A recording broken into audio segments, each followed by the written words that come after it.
ឥឡូវយើងចាប់ផ្ដើមធ្វើការសរសេរកូដដែលយើងសរសេរកូដនៅលើ lock screen អញ្ចឹងយើងចូល screen ទី1មកហើយមកគឺយើងចាប់ផ្ដើមសរសេរកូដ block បាទអញ្ចឹងពេលហ្នឹងគឺអ្នកទាំងអស់គ្នាចាប់ផ្ដើមសរសេរកូដទី1នៅពេលដែលយើងចុចប៊ូតុង log in នៅក្នុង diagram លោកគ្រូមិញសរសេរចឹងទៅអត់បាទអញ្ចឹងលោកគ្រូយកនេះឲ្យពួកយើងមើលមួយស្រួលនៅពេលដែលយើងចុចលើប៊ូតុង log in អញ្ចឹងអូនឯងចុចអូសមកក្រោមអូនឯងមើលអាណាប៊ូតុង log in នេះឃើញទេ when ប៊ូតុង log in ចុច click do បាទចុចហ្នឹងមកលឹបបាទបន្តមកទៀតគេថាប្រសិនបើ username ឈ្មោះ admin និង password ឈ្មោះ admin អញ្ចឹងបើសិនពេលយើងវាយចូល username នេះដាក់តិចនេះឈ្មោះ admin នៅ password ឈ្មោះ admin បើសិនជាត្រឹមត្រូវគឺឲ្យវាចេញ notification មួយដែលមានឈ្មោះថាត្រឹមត្រូវប៉ុន្តែខ្ញុំអត់ទាន់ដាក់ notification ទេបាទយើងចង់ដាក់ក៏បានមិនចង់ដាក់ក៏បានតែបើយើងចង់ដាក់វាល្អដោយសារអីពេលដែលអូនសរសេរកូដពេលដែលអូនសរសេរកូដក៏អូនចង់បញ្ជាក់អញ្ចឹងខ្ញុំចូល design ខ្ញុំអូស notification ហើយ notification របស់ខ្ញុំនេះគាត់អូសអញ្ចឹង load notification ថាអ្នកមិនត្រឹមត្រូវទេអូនដាក់ថា un គឺ notification បាទ log error បាទ log form មើលអូន command នេះខ្ញុំបញ្ចូលម្ដងមួយព្រោះនេះជា concept ឯង block អញ្ចឹងនៅពេលដែល bt login click អញ្ចឹងអូនមើល if control យើងយក if and then អូវាចូលក្នុងនេះ lock បន្តមកទៀតគឺយើងចាប់ផ្ដើមមើលបើសិនជា username.text ស្មើ admin នឹងនេះអូនឯងមើលអានឹងនេះ and នេះគឺយើងនៅក្នុង logic នេះយកនេះនឹងអីនឹងបាទទិន្នន័យមួយស្មើមួយទិន្នន័យមួយទៀតអញ្ចឹង logic គឺទិន្នន័យស្មើដាក់ចូលនឹងមួយមកបាទដាក់ចូលនេះមកយកនេះដាក់ចូលនេះមកអានេះបាទនេះបាទ control C control V មកផាសដាក់ចូលនេះមួយទៀតនឹងអីនឹង username.text អញ្ចឹងយើងមើលកន្លែងនេះគឺមាន username កន្លែង username នេះគឺកន្លែងយើងសរសេរអូនកន្លែងអូនសរសេរដាក់ឈ្មោះប្រាប់ពិធីរបស់អូននោះទៅអត់ចុចដៃហ្នឹងមកអូនដាក់ថា username.text អញ្ចឹងអូនដើររក username.text បាទអញ្ចឹងយើងចាប់ផ្ដើម username.text ឃើញទេ username.text ដាក់ចូលនេះ block ស្មើអីអញ្ចឹង username ស្មើ admin បញ្ជាក់អូនចង់ដាក់បុប្ផាចន្ទ្រាអីក៏ដាក់ទៅម៉ៃអីដាក់ទៅណាបាទអញ្ចឹងខ្ញុំដាក់ admin ហើយបាទដាក់ admin បាទបន្តមកទៀតគឺ password របស់យើងដែលយើងវាយចូលអញ្ចឹងយើងយក TT password .text បាទអញ្ចឹងយើងអត់ set ទេគឺយើងដាក់ TT បាទ password .text បាទអញ្ចឹងយើងអត់ប្រើពាក្យ set ទេនៅនេះអត់មាន set ទេណាអញ្ចឹងយើងយកពាក្យដើររកឃើញ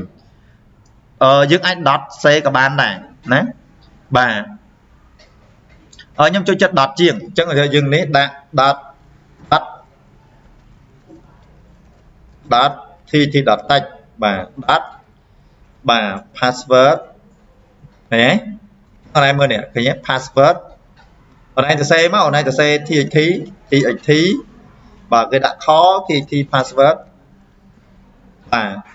អញ្ចឹងអូនឯងដើររមកអូនឯងដើររ txt password .text នេះឃើញទេនេះឃើញអត់បាទ txt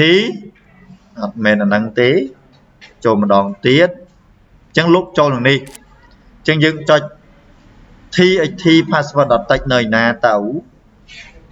បាទនេះមែនទេបាទតណាទៅពៅបាទ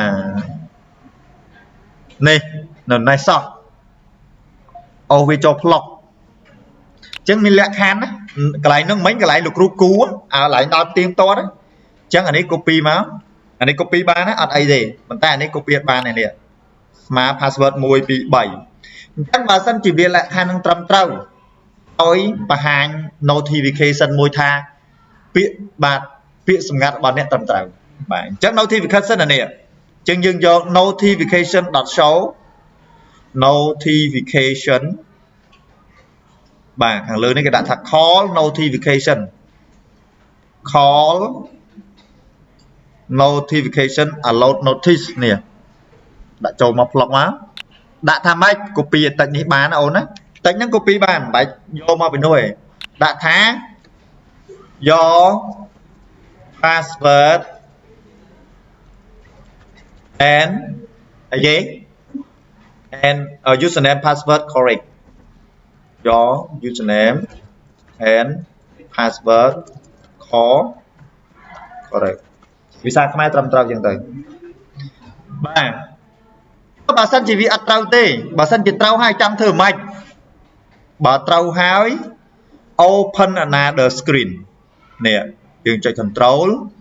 ឲ្យវាទៅបើកអីគេទៅបើក screen មួយទៀតអញ្ចឹងដើររកមើលអាណា open another screen បាទអញ្ចឹងពណ៌ហ្នឹងពណ៌រៀ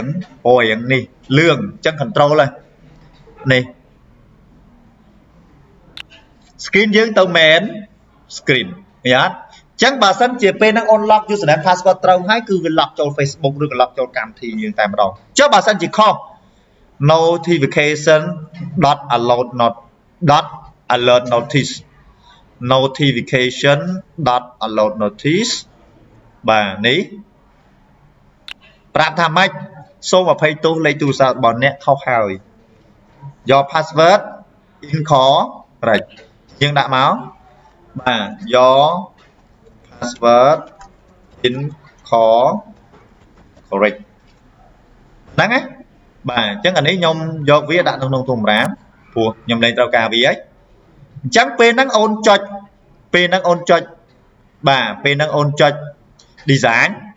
អូនឯង lock ចូល flip អញ្ចឹងវាចូល main screen ដល់ពេលយើងចុច main screen ពឹបឲ្យទៅ screen study hard នេះអត់មានអីណាបាទតែដើម្បីអត់មានអីដើម្បីខ្ញុំសរសេរកូដខ្ញុំដាក់ layout មួយខ្ញុំដាក់ថាប៊ូតុងមួយខ្ញុំដាក់ថា back បាទអត់ចូលទេអានេះ absolute agent ហ្នឹងបាទយកមកខុស delete វិញអញ្ចឹងយើងយក layout អូនយក layout អូនយក horizontal នេះអាហ្នឹងដាក់ទៅចូលអូនបាទឃើញទេអញ្ចឹងប៊ូតុងនេះគឺខ្ញុំដាក់ថា BT back rename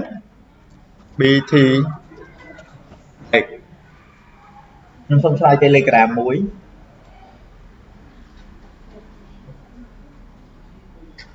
អូខេ